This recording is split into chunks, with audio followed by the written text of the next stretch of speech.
Pendidikan di Malaysia Falsafah dan Dasar. Saya akan membincangkan berkaitan hubungan falsafah pendidikan kebangsaan yang dikenali sebagai aktiviti dan kurikulum kebangsaan ke arah pembangunan moden insan.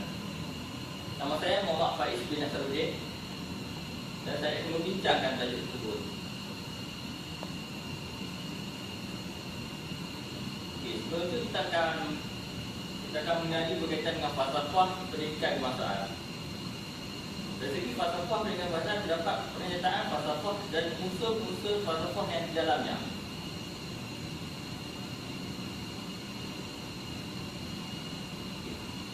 Mari kita lihat apa itu bermaksud falsafah pendidikan negara.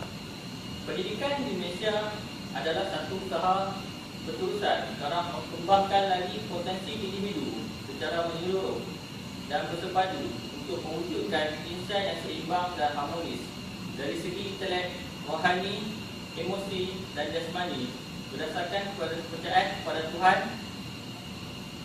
Usaha ini adalah bagi melahirkan rakyat Malaysia yang berilmu, bertanggungjawab dan berkeupayaan mencapai kesedaran diri serta memberi semangat terhadap keharmonian dan kemakmuran masyarakat negara.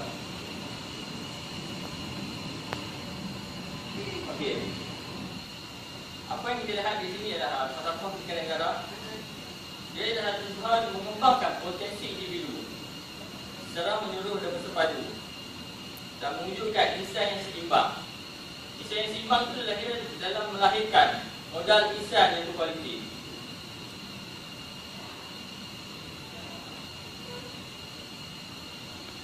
Okey, sebagai contoh, pandangan guru pendidikan sebagai contoh, sebagai guru pendidikan teknik dan vocational penting dalam membangunkan potensi dan bakat yang ada dalam pelajar. Contohnya, program pendidikan guru pendidikan teknik dan vocational ini dalam melahirkan guru yang bersegi wujud program pendidikan guru yang terancang bagi merahsiakan hasrat tersebut.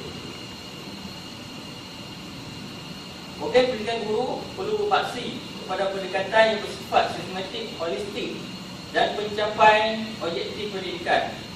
Dengan itu, paksi kepada pendekatan tersebut adalah falsafah pendidikan kebangsaan itu sendiri. Okey, keseluruhan kita akan melihat apa yang dimaksud dengan kurikulum kebangsaan. Kurikulum kebangsaan bermaksud dalam program pendidikan yang termasuk kurikulum dan kegiatan co-kurikulum yang merangkumi semua pengetahuan, kemahiran, norma, nilai, unsur kebudayaan dan kepercayaan. Kurikulum juga dapat membantu mengembangkan seorang murid dari segi jasmani, rohani, mental dan emosi. Ada antara berkaitan apa yang terdapat dari kurikulum kebangsaan dan falsafah kebangsaan itu sendiri. Dan seterusnya mempertingkatkan nilai moral yang diingini untuk menyampaikan ilmu pengetahuan. Dan kita dapat lihat pada hari ini terdapat 5 kurikulum kebangsaan yang terdapat di Malaysia. Yang pertama ialah kurikulum asuhan dan didikan awal kanak-kanak. Yang kedua, kurikulum standard prasekolah kebangsaan iaitu KSPK. Ketiga, kurikulum bersepadu sekolah menengah KBSM. Kurikulum yang keempat, kurikulum bersepadu sekolah rendah KBSR. Yang kelima, kurikulum standard sekolah rendah KSSR. Kurikulum inilah yang membantu dalam melahirkan model insan yang guna untuk negara. Kita akan melihat lagi selepas ini apa yang dimaksudkan dengan model insan. Okey. Tentunya kita akan berdasarkan apa yang kita boleh melihat, apakah isu analisis yang kita berkaitan dengan tajuk ini. Apakah hubungan falsafah pendidikan kebangsaan dan kurikulum kebangsaan ke arah pembangunan modal insan. Okey, kita lihat apa perkaitan di antara falsafah pendidikan kebangsaan dan kurikulum kebangsaan dalam mewujudkan modal insan yang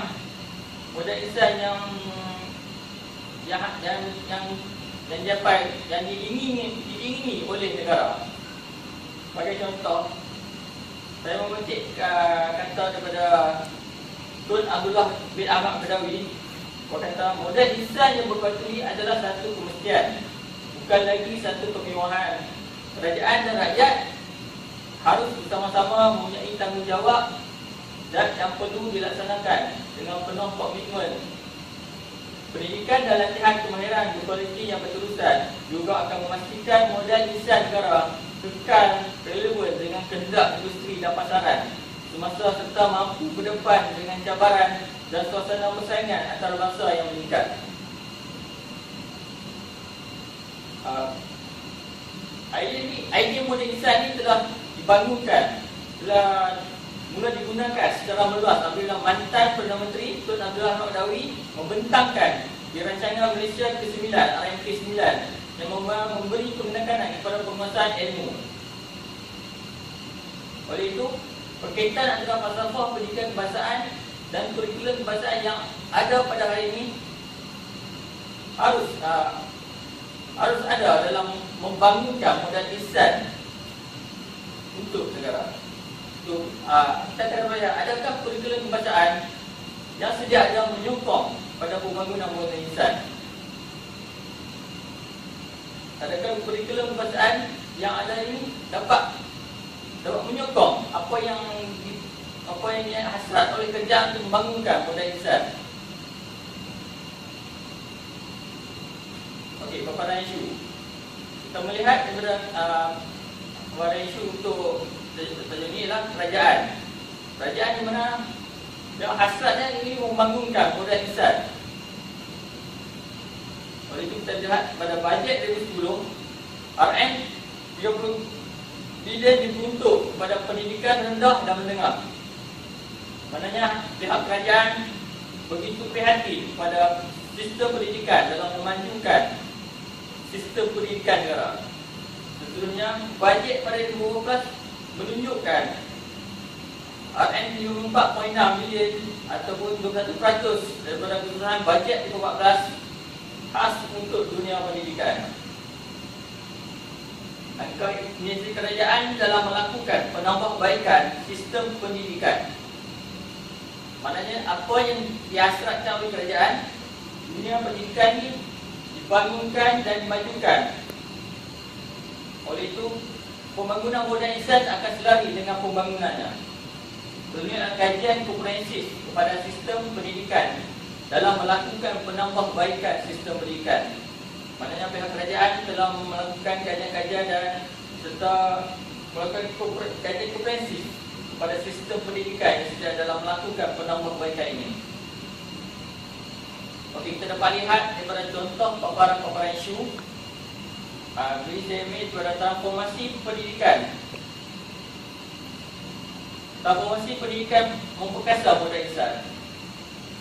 Dapat lihat pada pelbagai penambahbaikan dikenakan oleh kerajaan. Okay. Dan sistem pendidikan terus diperkasa. Kerajaan pastikan rakyat mendapat pendidikan berkualiti dan cemerlang.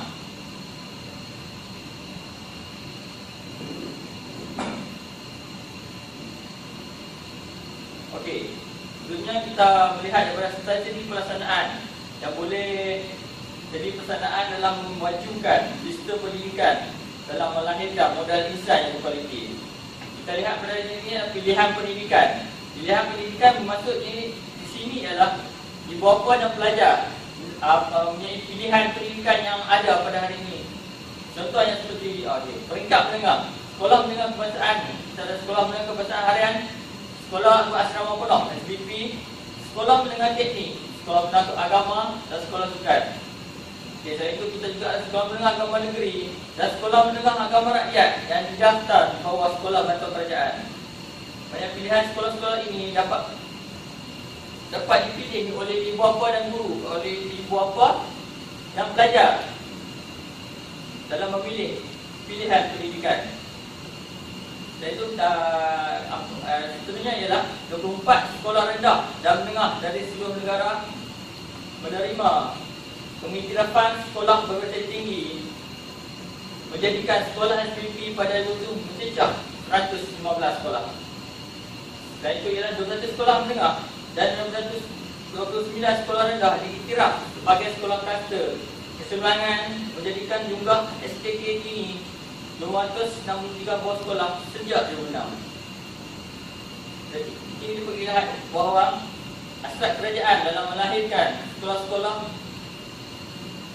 yang mampu berdaya saing dalam memajukan sistem pendidikan pada hari ini.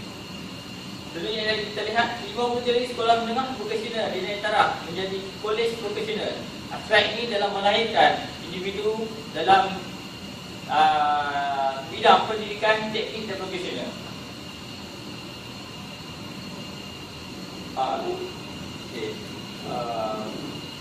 Realiti yang kedua ialah strategi pelaksanaan yang kedua ialah pemantapan kurikulum itu sendiri.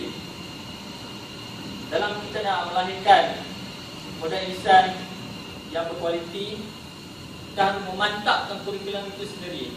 Perubahan kita dapat lihat adalah perubahan tentang pelajaran yang berorientasikan program bersepadu. Contohnya ialah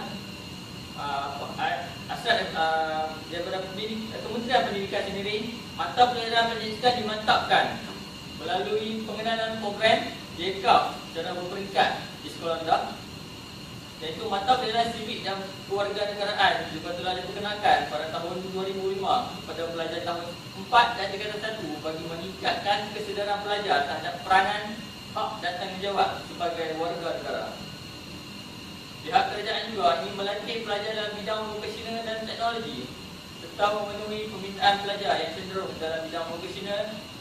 Mata pelajaran vokasional telah diperkenalkan di SMK Harian pada tahun 2004. Ini langkah ini amat baik dalam melatih pelajar dalam bidang vokasional dan teknologi. Dunia ialah permintaan ibu bapa pada hari ini yang menghendaki anak mereka mendalami pendidikan Islam. Kelas agama diperluas ke SMK Harian. Itu adalah antara perubahan-perubahan dalam memantapkan kurikulum yang ada pada hari ini. Okey. Sebenarnya kita akan membincangkan tentang bagaimana kita nak menganjakkan transformasi pendidikan itu sendiri. Okay, sebagai contoh saya mengambil daripada Pelan Pembangunan Pendidikan Malaysia 2013 hingga 2025. Ini adalah contoh-contoh daripada anjakan, contoh cadangan anjakan yang dilakukan oleh pihak kementerian, iaitu melancarkan kurikulum standard sekolah menengah KSSM dan semakan kurikulum standard sekolah rendah KSSR pada tahun 2017. Pada hari ini kita hanya ada kurikulum standard sekolah rendah KSSR. Kurikulum standard sekolah menengah tidak diwujudkan lagi pada waktu ini. Oleh kita melihat kurikulum sekolah rendah dan menengah perlu disemak untuk mengimbangi set ilmu pengetahuan dan kemahiran. Sebenarnya kurikulum baru akan menyokong dan mempercepatkan laluan pembelajaran untuk murid yang berbahasa tinggi menamatkan SPM dalam tempoh 4 tahun dan bukan 5 tahun, manakala mereka diluki pada tahun 5. Ini adalah langkah-langkah yang diambil oleh kerajaan dalam membangunkan anjakan transformasi pendidikan. Kita akan melihat objektif kedua, merombak pemberitaan dan pentafsiran kebangsaan untuk meningkatkan tumpuan terhadap kemahiran berfikir arah tinggi pada 2016. Antara cadangan-cadangan yang boleh dibuat dalam menjelang tahun 2016, peratusan soalan berbentuk pemikiran arah tinggi akan ditambah sehingga 80% daripada keseluruhan soalan UPSR. Maknanya 80% daripada keseluruhan soalan UPSR, 80% daripada pentafsiran pusat tingkatan 3, 75% daripada keseluruhan soalan bagi mata pelajaran keras SPM dan 50% bagi soalan mata pelajaran elektif SPM. Penilaian berdasarkan sekolah yang ada pada ini juga memberikan tumpuan untuk menguji kemahiran berfikir arah tinggi.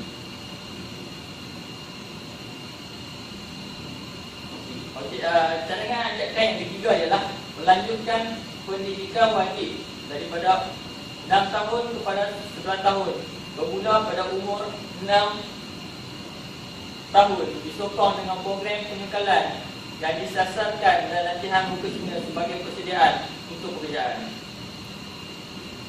Contoh cadangannya adalah menjelang tahun 2020 setiap murid meninggalkan alam persekolahan dengan kelaikan minimum SPM atau kelaikan profesional setara. Antara dengan lain ialah pendidikan wajib ditingkatkan daripada 6 tahun kepada 10 tahun. Kita dapat lihat enrollment murid dianggar meningkat sebanyak 5%, 10% dan 20% masing-masing di peringkat pendidikan rendah, menengah rendah dan menengah. Murid juga akan diberi pilihan mengikuti pelbagai bidang pendidikan berdasarkan minat dan keupayaan mereka. Ini maksudlah teknik dan profesional.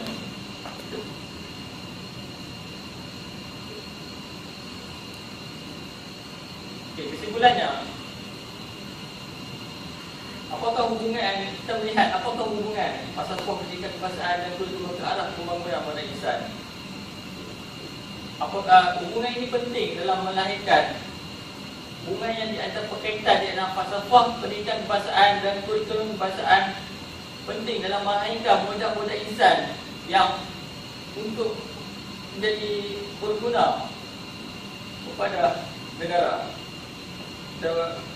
Apa yang digambarkan di sini adalah falsafah pendidikan yang ada pada diwujudkan pada hari ini telah melahirkan, telah membentuk insan yang harmoni dan seimbang serta mempertingkatkan potensi pelajar itu sendiri. Oleh itu, kerajaan harus melihat inisiatif adakah kurikulum kebahasaan pada hari ini yang sedia ada hari ini menyokong falsafah pendidikan kebahasaan dalam membangunkan modal insan untuk negara.